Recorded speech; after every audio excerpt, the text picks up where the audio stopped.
There's a story in the news about an activity which is gaining popularity on the internet. It's known as Mushari, and it's not new. It first began about 10 years ago in France, but now it's seeing a resurgence and it's spreading to other countries. Now, Mushari was originally a way to protest against the United States of America. However, if anyone watching this video can fathom how what I'm about to discuss is somehow giving the bird to the USA, please let me know, because I've got no fucking idea. So in order to stand up to the Great Satan, as many Muslim countries refer to the USA, a participant of Mushari will don a boiler suit and then dive headfirst into a bush. And that's not a euphemism, although as a younger man, I've gone headlong into many a bush. But now the anti-American sentiment has been removed. So instead, there are groups of teenagers who record themselves deliberately jumping headfirst into the local plant life and then share the videos online, with one young man saying he mainly does it when he's on his way home from a party, which I think is code for him telling himself, I'm a lonely virgin and I'm practicing my inevitable suicide whilst pissed out of my skull. Of course, there's more to it than that. The Mushari community give more praise and credibility the greater the elevation at which the jump begins.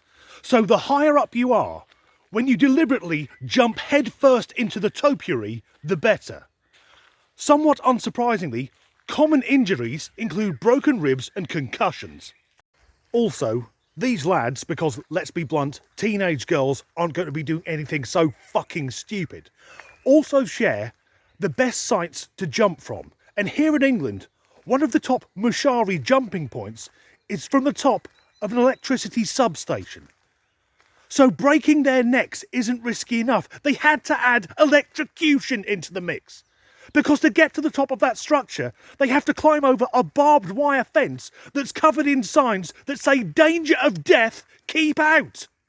All that being said, I'm not against it. There are too many people in the world, and it's a sad fact of life that people who are thick as shit always reproduce, thus ushering in the next generation of morons.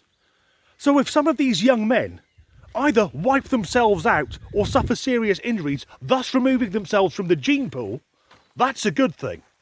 As an example of the sort of people I'm referring to, recently I read a comment online that said hunting should be banned because it's cruel. And that's fair enough, that's a valid viewpoint. But they then went on, if people want to eat meat, they should buy it from a supermarket where no animals have been harmed. Bear in mind, that person has the right to vote, they probably have a driving licence and may have already spawned offspring. So, although it would be morally wrong to execute people just for being monumentally stupid, I take no issue with the same people finding new and inventive ways to kill themselves. It wouldn't bother me if one evening the lights at home started to flicker because some half-wit has climbed onto a substation and unwittingly plugged himself into the national grid. And I also wouldn't care if the council was shoveling someone's brains into a bin liner because some youth messed up his angle of attack whilst attempting to go headfirst into a rhododendron. Their loss is humanity's gain. And as we're getting nearer to the end of this video, I still have no idea how, before becoming a part of international idiocy, Mushari was a way for some French people to protest against the USA, or even why they felt compelled to do that protest. Because what's France famous for? Well, they've got the Eiffel Tower, but that's not a patch on Blackpool Tower, because Blackpool Tower has got the Walk of Faith, a ballroom and a 4D cinema. And what else are the French known for? Cheese and wine, badly made cars, and collaborating with the Nazis. And 10 years ago, back in 2012, that went quick, didn't it? The president of the USA was Barack Obama. So it's not like it's even an ironic way of saying they didn't like President Bush. As ever, thanks for watching.